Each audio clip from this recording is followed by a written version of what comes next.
शाम का समय था। सूरज पहाड़ों के पीछे छिपने को तैयार था। एक छोटे से गांव हरिपुर में, जहां आम दिनों में चिड़ियों की चहचहाहट सुनाई देती थी, वहां आज अजीब सी खामोशी छाई हुई थी। गांव के लोग डरे सहमे अपने अपने घरों में दुबके हुए थे। यह खामोशी पिछले कई महीनों से गांव की पहचान बन चुकी थी। वजह थी गांव के मुखिया रघुराज की पत्नी सुहासिनी। सुहासिनी, जो देखने में जितनी सुंदर थी उतनी ही डरावनी भी।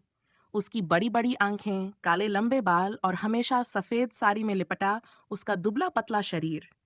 दिन के समय वो एक आम महिला लगती थी, पर रात होते ही उसकी हरकतें डरावनी हो जातीं। हरिपुर में लोग फुसफुसाते थे कि सुहासिनी डाकिनी है। गांव के कई लोग अचानक बीमार हो गए थे।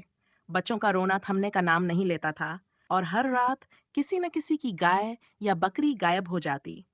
कुछ बुजुर्गों का कहना था कि वे सुहासिनी को रात में श्मशान की ओर जाते हुए देख चुके हैं, पर सबूत किसी के पास नहीं था।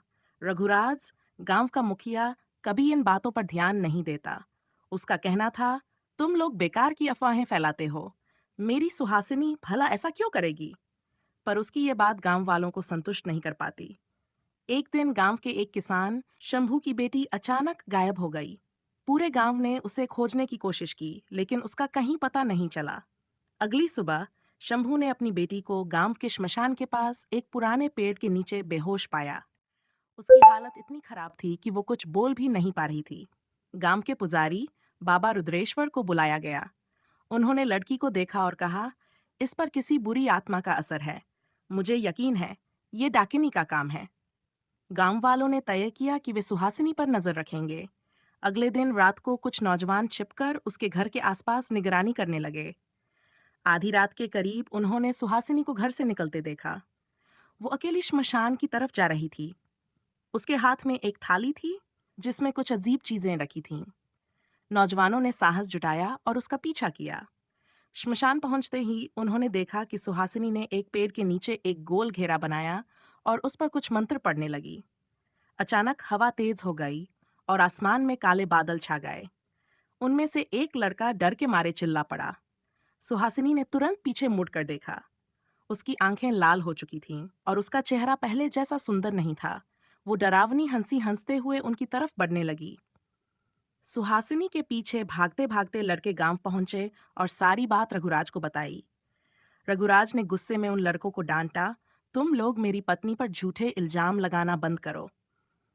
लेकिन गांव के पुजारी ने रघुराज से कहा, मुखिया जी, आपकी पत्नी पर कोई बुरी आत्मा का वास है। उसे बचाना होगा, वरना ये पूरे गांव को बर्बाद कर देगी। रघुराज के मन में शक पैदा हो गया। उसने सोचा कि अगर ये सच है तो वो अपनी पत्नी की सच्चाई जानकर रहेगा। अगली रात रघुराज ने खुद सुहासिनी पर नजर रखी। आधी रात को जब वो घर से निकली तो रघुराज भी उसके पीछे हो लिया। उसने देखा कि सुहासिनी सच में वही सब कर रही थी जो गांव वाले कह रहे थे।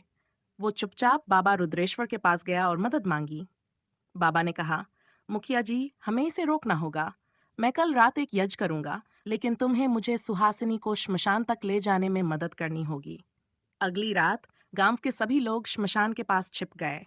बाबा ने एक विशेष यज्ञ शुरू किया। जैसे ही सुहासिनी वहां पहुंची, बाबा ने मंत्र पढ़ने शुरू कर दिए। सुहासिनी ने गुस्से में चिल्लाना शुरू कर दिया, तुम लोग मुझे रोक नहीं सकते। उसकी आवाज इतनी डरावनी थी कि गांव के लोग डर के मारे कांपने लगे। लेकिन बाबा ने हिम्मत नहीं हारी। उन्होंने मंत्रों का जाप जारी रखा। अचानक एक तेज रोशनी चमकी और सुहासिनी जमीन पर गिर पड़ी। बाबा ने बताया कि अब वो डाकिनी की शक्ति से मुक्त हो चुकी है। सुहासिनी को होश आया तो उसने सब कुछ बताया। जब मैं छोटी थी, एक डाकिनी ने मुझे अपने जाल में फंसा लिया था। तब से उसकी आत्मा मेरे अंदर बस गई थी, लेकिन अब मैं आजाद हूँ। गांव वालों ने बाबा का धन्यवाद किया और सब कुछ धीरे धीरे सामान्य हो गया। सुहासिनी भी अब गांव की एक साधारण महिला बनकर रहने लगी। लेकिन हर रात जब हवा तेज चलती, लोग आज भी एक दूसरे से कहते, डाकिनी की कहानी खत्म हो गई है, पर उसकी परछाई अभी भी श्मशान के उस पेड़ के नीचे रहती है।